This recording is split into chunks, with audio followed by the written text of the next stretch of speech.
The great Christian existentialist Soren Kierkegaard, if you've never read him, really excellent philosopher, very readable, but he said the most common form of despair is not knowing you're in despair. And one of the things that happens when culture is degraded is not only do people not know it, but they actually cheer it on. They have reasons for believing that the thing they're doing is right and better than what came before. And if you object, you're just an old person or an out-of-touch person being an old crank. You're just not going with the times. And so I want to look at that a little bit more. I mean, a good example of this is the sculpture of the ancient world, the classical world. Here's the Venus de Milo, one of the most beautiful nudes you've ever seen, just an absolutely gorgeous statue. This is from 125 years before the birth of Christ. 1,000 years later, right, 1,100 years later, here is a virgin and child, and you can just see that a lot of skill has gone out of it, but also there is this reaction against nudity, against representing classical gods, because they're not the real God, and so they're idolatry, and so there's a rejection of the classical world that allows the falling off of the arts to be cheered, basically, to be supported on philosophical grounds. It's not until people start to rediscover the classical world that they start to imitate the classical world and the arts return. And that's the Renaissance. Renaissance means rebirth. What it was being reborn were the classical values and the skill that it took to basically create lifelike statues and the beautiful nudes that then came into being, beautiful figures and faces. Now, it's really important to understand this is not a question of talent, okay? There's going to be the same amount of talent at any given moment. I mean, obviously it's going to pool and it's going to thin out, but basically the same amount of talent is going to be there, but it has to do with the culture that's being represented, because the arts represent the inner life of a culture. And if that culture for some reason has become pinched or primitive or small or degraded, then the arts will reflect that, and people will use their talents for that end, thinking that they're doing the wrong thing. You know, if I often talk about the fact, thinking that they're doing the right thing, I often talk about the fact that Fred Astaire, if he were born today, when there's no such thing essentially as a movie musical, when it's not the height of the movie musical, Fred Astaire would be running a dancing school in upstate New York, you know.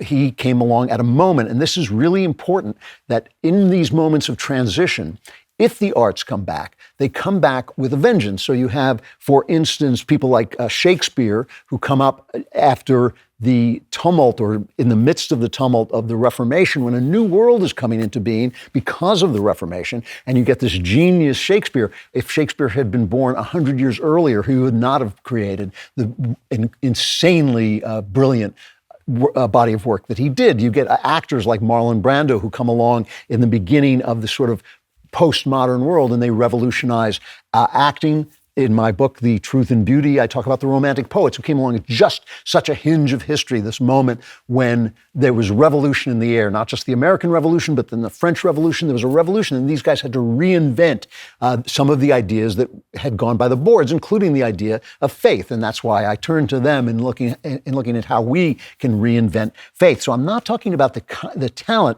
I'm talking about whether the culture is producing an atmosphere that is degraded, or whether it's in ascent or decline. And right this minute in our culture, we don't know. We know we're in decline, but we don't know whether we're about to turn things around. And this is something I'm going to come back to. I'm not going to come back to it next week because we have other things planned, but we're going to bring back Megan Basham for her cultural segment. But I'm going to return to how we can rebuild this culture in order to not be degraded anymore. You know, I'll give you another example, though, of how decline is cheered on. I make fun of rock and roll music, and I make fun of rap because I think rap is just garbage. But, you know, you look at the lyrics of the great days of American music, which was the 30s, 40s, and 50s. And you get these lyrics, these incredible, simple, straightforward lyrics that are yet very condensed and beautiful. I just picked one out that I happen to like, a lyric called Autumn in New York. You've probably heard this song by a guy named Vernon Duke, written in 1934. And he's describing basically it's just a description of autumn in New York. And you have lines like glittering crowds and shimmering clouds in canyons of steel. Very simple, very direct. You have the great line, dreamers with empty hands sigh for exotic lands. It's autumn in New York. And you can just see those people who've come to New York to have their dreams come true. And and their dreams have not come true, and they're thinking of someplace that they want to be in their mind. Then you get a lyric, for instance, when you have this turnaround that rock and roll comes along, and you have Lennon and McCartney, two extraordinarily talented men who write a lyric that goes like this. You think you've lost your love? Well, I saw her yesterday, yay. If you she's thinking of, and she told me what to say, yay. She loves you, yeah, yeah, yeah. She loves you, yeah, yeah, yeah. And it's degraded. It is degraded from the skill that it took to write Autumn in New York to this. And you say, well, the Beatles are great. The Beatles are great, but they're representing a moment when things are turning around, I think, in a bad direction. And when you say that, when you say, oh, actually music lyrics were better in the 1940s, people think like, oh my gosh, this guy is so out of touch, he's so old and all this stuff. But no, it actually is what was happening to our culture. It's not the question of the talent. Now, one of the things that happens to arts when they start to decline is that they turn in on themselves and they become about themselves. And often at the moment that happens, just like with the Beatles, at the moment that happens, you have a fantastically talented artist who begins it. And this is what happened with the Beatles. They're incredibly talented. They did incredible work. They wrote some very beautiful songs that even I like, who hate rock and rolls, but they led into a time of decline when music got worse and worse and worse. The same thing is true in the novel with James Joyce, who essentially writes Ulysses, which is a brilliant novel, but it's the beginning of novels that are about novels. And ultimately what happens with that is they become abstract, they become obtuse, they separate, a dying art form separates into two things. One is the popular trash that people like, and the other is thoughtful, solipsistic, meaning self-referential art that intellectuals like. An art, when it is lively, when it's vibrant, when it's at the top of its form, its best stuff appeals to the most people. So that's why I always say the peak of the movie industry was 1939, when the greatest films that were being made were also the films being nominated for Oscars, were also the films that were beating up the box office, that were winning in the box office. What's happened to movies is really indicative of this decline. So you have movies now, you started out with movies that were basically by people who had written plays. So they were about life, they were about the situation in the country, they were about real things. And then you get movies that are essentially just remakes of other movies. They're just people reacting to movies. Now, all artists look to older artists for inspiration. That is absolutely universal. Nobody creates a tradition on his own. They always go back to traditions. But when art becomes completely self-referential, it is on the verge of dying. One of the backstage at Backstage, Candace Owens, love her to death, but I very rarely agree with anything she's saying politically. But she shocked Ben by saying, I saw Star Wars, and it's not a very good movie. Star Wars is not a very good movie. It is a movie that was made as an imitation of other films. The famous crawl. Do we have that crawl that begins it, in a galaxy far, far away, and it rolls up? It's just an imitation of Flash Gordon, the silent serials that would be shown before other movies. So they openly were imitating these other movies as a kind of a joke, but people were so starved for heroism, they were so starved for big budget entertainment to overcome television. You can now see this is the Flash Gordon one. This is from the old days, and this is what they were imitating, that people took it seriously. And people wonder why none of the Star Wars films are any good anymore. It's because the originals were really actually not that good. This whole generation of artists came along in the second wave of great filmmakers, like in the 70s. You got guys like Steven Spielberg, Brian De Palma, Scorsese, a lot of them who were imitating other films.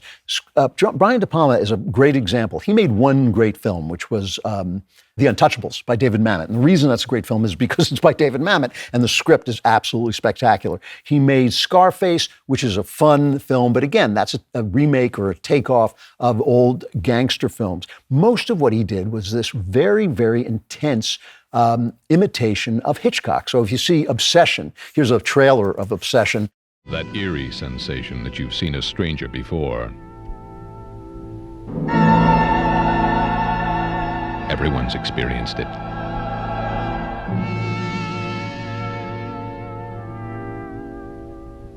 Call it déjà vu. This man calls it terror. Master filmmaker Brian De Palma now creates Obsession. So if you hear that music and you know anything about Hitchcock, that's Bernard Herrmann. He did most of Hitchcock's great films. And the Obsession is essentially Vertigo. It's the same film made over and over again. And yet, here you hear Quentin Tarantino, who is of the next generation and a guy who knows nothing except movies. He doesn't know anything about life at all. Very talented man, but his movies are all about movies. They're all about movies. Listen to him talk about why he liked Brian De Palma, a rank imitator of Alfred Hitchcock, who, in my opinion, never made a great film except The Untouchables, why he likes him better. This is Tarantino talking about Brian De Palma. Hitchcock really couldn't do what left to his own devices, I think he would have wanted to do. By the time he could do it in the late 60s and the early 70s, he was still a little too old. But if he could have gone where he wanted to go in the early 60s and through the 50s, he would have been a different filmmaker. Well, by that token, Brian De Palma was able to go where he wanted to go. He was able to explore the artistic minutia of the set pieces, of the violence. The fact that, Pauline Kael, amongst others, said that the X-rated version of Dressed to Kill was better than the R-rated version, even though it was only a couple of frames and a couple of seconds from the elevator scene in particular. The shower. But those few seconds made all the difference in the world. You didn't see him cut her up the middle. Right, which you do in the X-rated version. Which you do in the X-rated version. Yeah. And that's an important stroke. So he's talking about the murder of somebody, and you didn't see the grotesque violence. Brian De Palma used a lot of nudity when he started out, and that Tarantino thinks that's better because he thinks that's what Hitchcock is trying to say. And that's the kind of thing that happens when you are just making movies about movies, because you lose the human touch. Everybody talks about the amazing shots and sequences in Vertigo, but what people don't talk about, or sometimes they do, and people like me do, certainly, they don't talk about the humanity of it. Here, Vertigo, of course, is about a man trying to transform a woman who looks like the lover who died. He wants to transform her into that lover. And here's just a moment between Jimmy Stewart and Kim Novak as he tries to turn her into a dead woman that he loved. Judy, I tell you this, these past few days have been the first happy days I've known in a year. I know because I remind you of her. And not even that very much. No, Judy. Judy, it's you, too. There's something in you that...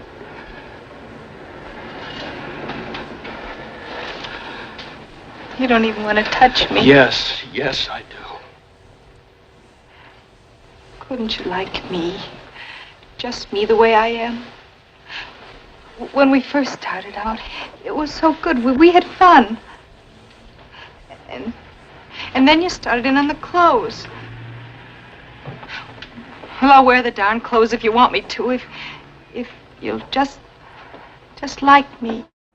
And that's a heartbreaking scene. I mean, just like me. Why can't you like me for who I am? That's the thing that Hitchcock knew. He used all his technique and all his genius to produce something that showed the twisted timbers of the human heart. Tarantino, basically, in each one of his films, is trying to save history from itself. He's living in a kind of childlike imagination where he invents Jews who take revenge on Nazis, blacks who take revenge on slavers. He's trying to rewrite history. When he made it Once Upon a Time in Hollywood, which is really his best film, I think, it's because he's making fun of himself. He's making fun of that impulse, but still has never, ever achieved the humanity of that scene in Hitchcock, as most filmmakers, of course, never do. I want to talk more about this in terms of Steven Spielberg, who I think is a really interesting character because nobody has more talent than he does, but nobody has made films that are as silly and stupid as he has, as well as the films that he has made that are actual classics. And I will come back to that when we come back to this subject. The subject being cultural decline, how we don't see that it's a decline, how we cheer that decline on, and what are we going to do to turn that around? What kind of new art are we going to invent now? I know you want more of this great stuff, so like and subscribe, and also subscribe to the Andrew Klavan Podcast wherever you get your podcasts.